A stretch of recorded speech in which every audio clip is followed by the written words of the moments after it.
All right, let's talk about Q factor. Concept, like I'm already doing concepts here. Right? The first concept here, right, is that the Q factor is roughly the number of cycles it goes through before it stops.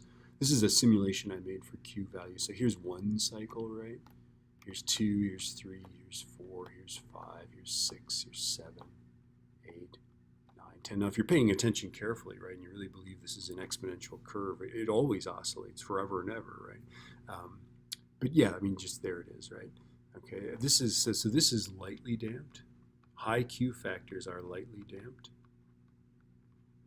Small Q factors are heavily damped. So this one goes through 1, 2, 3, 4, 5. Is it really just 5, right? I kind of see 6 there, right? Remember, it's just arbitrary, right?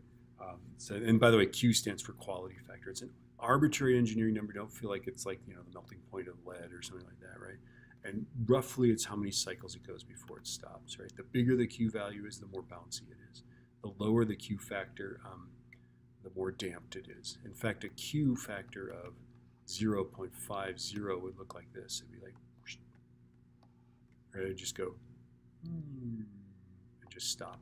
It would be half a cycle, right? 0.5 is 1/2 of a cycle, okay?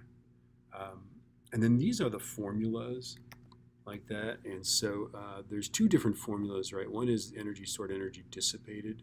And what we can do with these things is we can let this formula stand in for our energy, okay? Now, presumably, if we're doing a ratio of this, the only thing that stands out is our amplitude squared. So for example, this one starts at 2 and goes down to, what is that, about 1 point, what would we say, 1.2? If that's 1.5, that's 1.2, right? So this would be, the Q factor of that would be 2 pi times 2 squared, right, which is our energy stored, over 2 squared minus 1.2 squared. Right, so you can read these graphs, you can read where those things are, right, and get the Q factor from that, right? This other one here is sort of a more tricky one, okay? If we're getting energy stored, and the only thing I've seen is where they say, okay, solve for this, right? Solve for energy stored over power loss, right? This is tricky, right? Because you got to read the frequency here, right?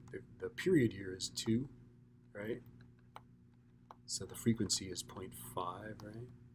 Okay, so the Q factor here would be, we put the Q factor in there, we put a resonant frequency of 0.5 in there, and there are some examples of that. So take a look at the worked examples.